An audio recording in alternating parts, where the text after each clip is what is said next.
পাওয়ার America হাজারেরও বেশি, তার ছোট ভাই ইউকে ১৪৫টি এবং রাশিয়া সারা বিশ্বে ২১টি ওভারসিজ মিলিটারি বেস অপারেট করে, যার অন্যতম কারণ নিজ দেশের শক্তি প্রদর্শন, নিজ দেশের ইন্টারেস্ট রক্ষা এবং সেই বেস প্রদানকারী দেশকে সিকিউরিটি এবং সেই দেশের আর্মিকে ট্রেনিং প্রোভাইড করা। আর এই দেশেই কিন্তু ছিল so call super power, but বর্তমানে অনেক দেশ কিন্তু এই লিস্টে নাম লেখাচ্ছে, যার মধ্যে উল্লেখযোগ্য হলো ইন্ডিয়া, চায়না অ্যান্ড টার্কি।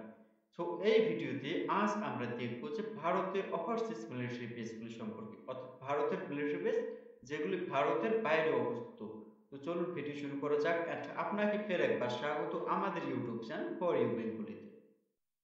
তো ফ্রেন্ডস, ভারতের ওভারসিজ মিলিটারি বেসের কথা আসলে সবার ফার্স্ট তাজিকিস্তানের নাম আসে, কারণ তাজিকিস্তানে ভারতের ফার্স্ট ওভারসিজ মিলিটারি বেস প্রতিষ্ঠিত হয় এবং বর্তমানে তাজিকিস্তানে ভারতের দুটি এয়ারবেস অবস্থিত, যেগুলি Tajik and Indian air force jointly operate করে এবং সেখানে ভারতের সু-30 MKI যুদ্ধ বিমান মোতায়েন করা আছে।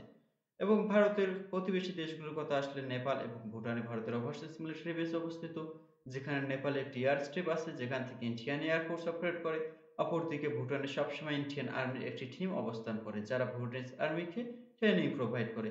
এবং সংখ্যার দিক দিয়ে বললে ওমানে ভারতের সব থেকে বেশি সংখ্যক ওভারসিজ মিলিটারি বেস আছে, অর্থাৎ 4টি, যার মধ্যে একটি এয়ারবেস, 2টি নেভাল বেস এবং একটি লিসেনিং পোস্ট। এবং ভারত মহাসাগরে দেখলে দেখা যাবে ইন্ডিয়ার অনেক ওভারসিজ মিলিটারি বেস আছে, যেমন মাদাগাস্কারে আছে ভারতের listening post and radar facility, মরিশাসের অ্যাগালিকা আইল্যান্ডে আছে ইন্ডিয়ান এয়ারবেস এবং সেশালসে আছে ভারতের রাডার ফ্যাসিলিটি। এছাড়াও মালদ্বীপে ভারতের সামরিক উপস্থিতি আছে, যা মালদ্বীপকে নিরাপত্তা প্রোভাইড করে থাকে। এবং ইন্ডিয়ার একটি খুবই ইম্পর্টেন্ট ওভারসিজ মিলিটারি বেস হলো সিঙ্গাপুরের চাঙ্গি নেভাল বেস, বিকজ এটি মালাক্কা প্রণালীতে অবস্থিত এবং যা দিয়ে চায়না তার 70% ট্রেড করে থাকে। অ্যান্ড আপনারা সবাই জানেন ইন্ডিয়ার সাথে চায়নার কীরকম সম্পর্ক।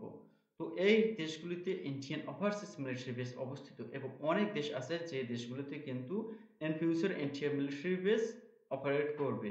এছাড়াও অনেক দেশ আছে যে দেশগুলির সাথে ইন্ডিয়ার মিউচুয়াল আন্ডারস্ট্যান্ডিং আছে যে যুদ্ধকালীন পরিস্থিতিতে ইন্ডিয়া সেই দেশের মিলিটারি বেসগুলি অপারেট করতে পারবে। ঠিক তেমনটাই ওই দেশগুলো কিন্তু যুদ্ধকালীন পরিস্থিতিতে ইন্ডিয়ান মিলিটারি বেসগুলো অপারেট করতে পারবে।